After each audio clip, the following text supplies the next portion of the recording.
to the marvelous land of Oz. I'm Martell, reading The Land of Oz by L. Frank Baum.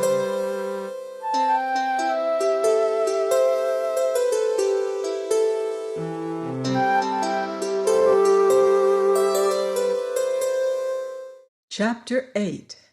General Jinjur's Army of Revolt. Tip was so anxious to rejoin his man Jack and the Sawhorse that he walked a full half the distance to the Emerald City without stopping to rest. Then he discovered that he was hungry, and the crackers and cheese he had provided for the journey had all been eaten. While wondering what he should do in this emergency, he came upon a girl sitting by the roadside.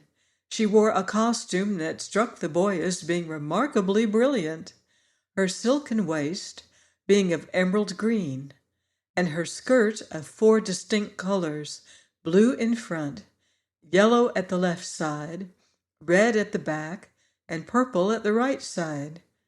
Fastening the waist in front were 4 buttons, the top one blue, the next yellow, a third red, and the last purple.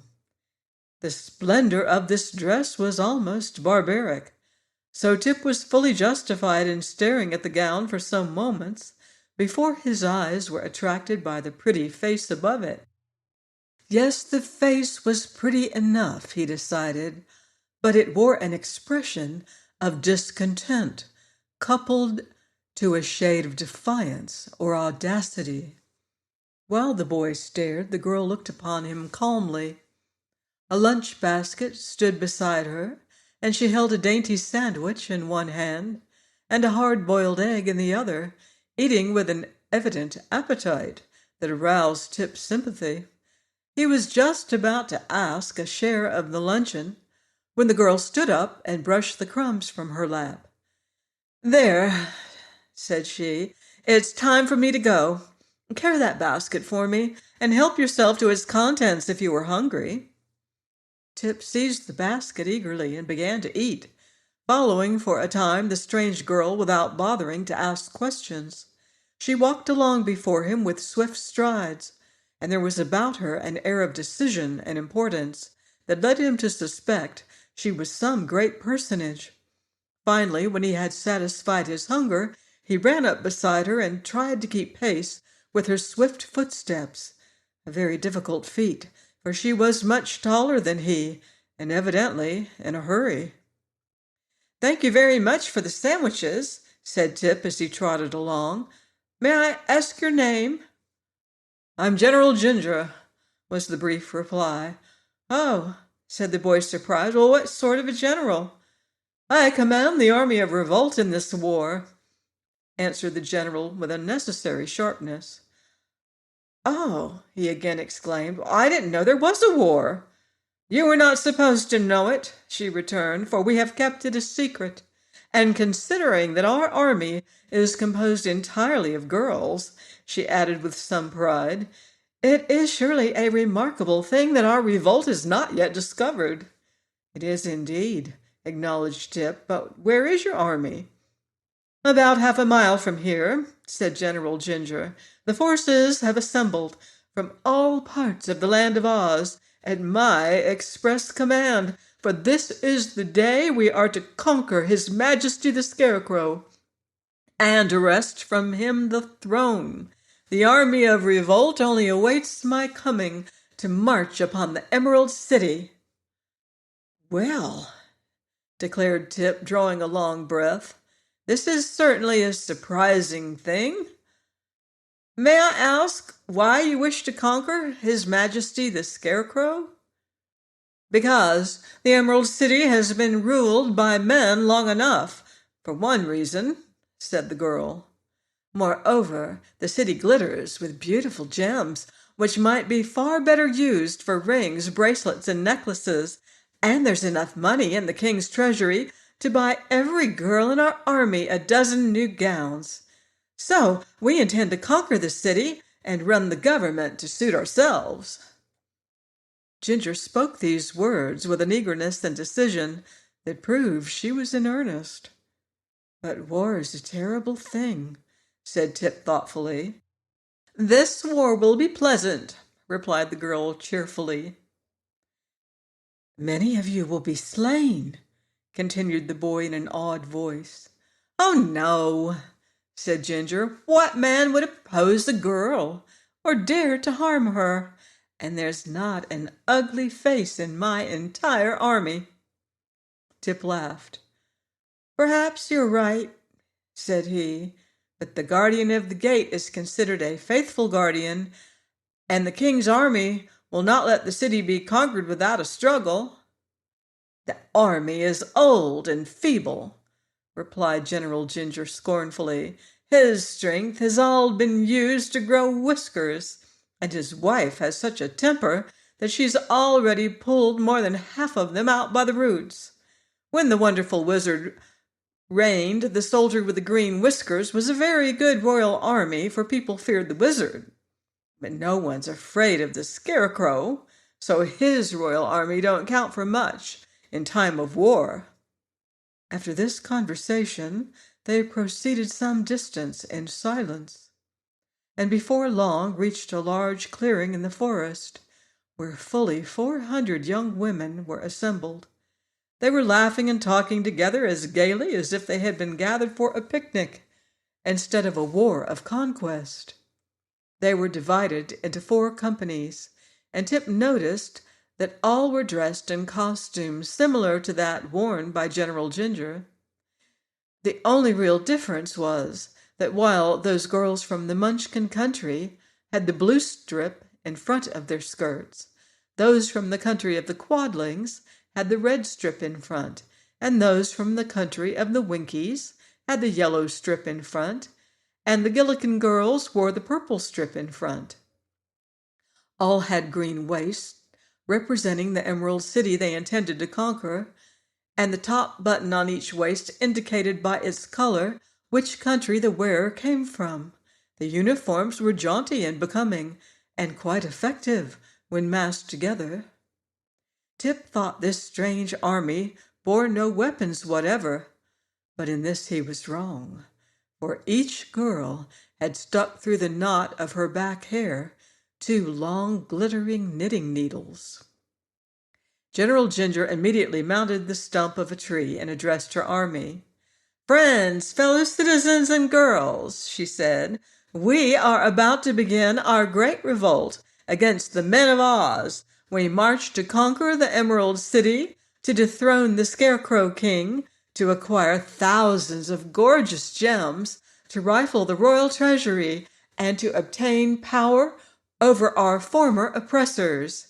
"Hooray!" said those who had listened, but Tip thought most of the army was too much engaged in chattering to pay attention to the words of the general.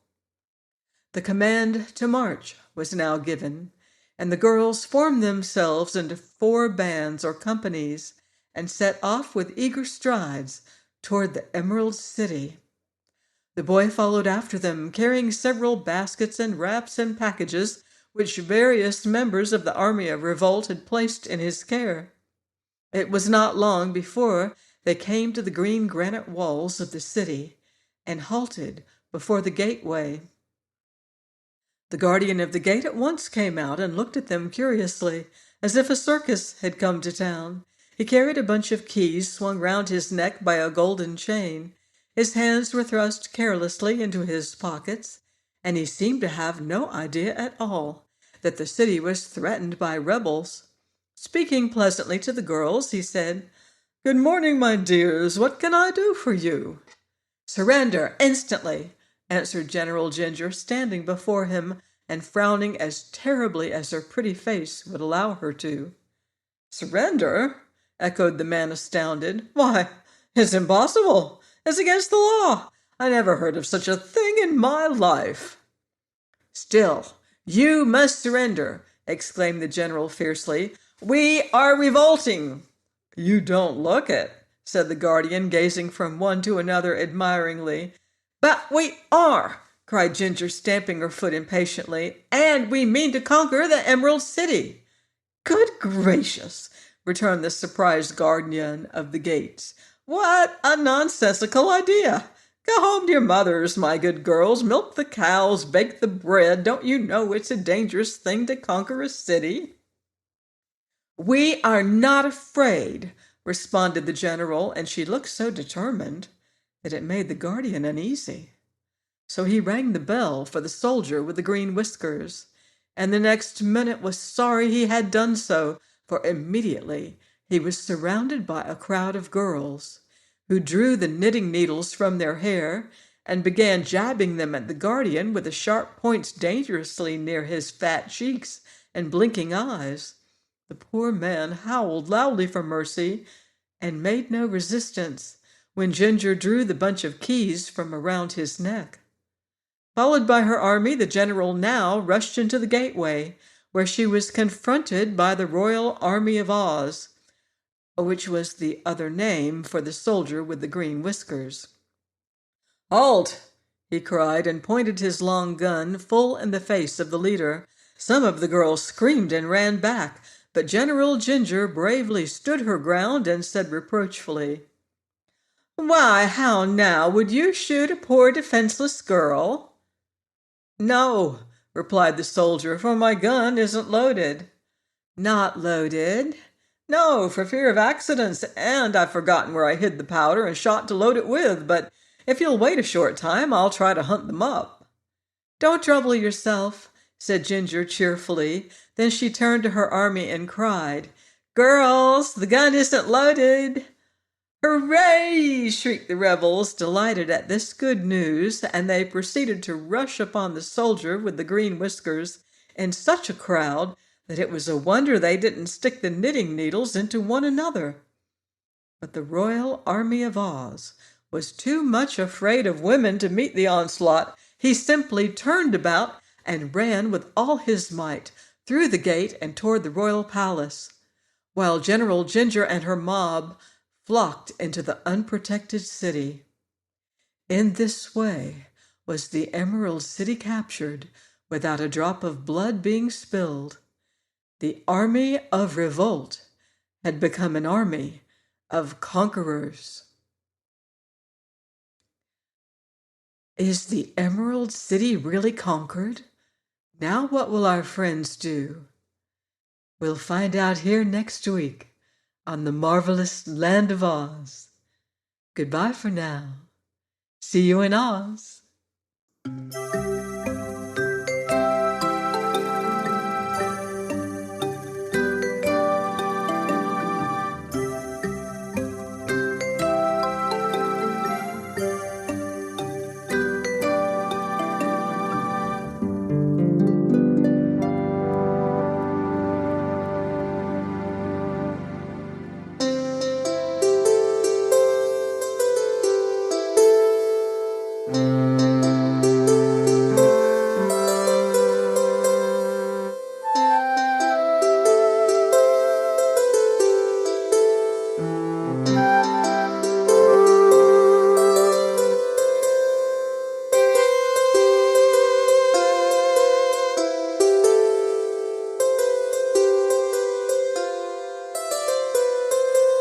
Thank you.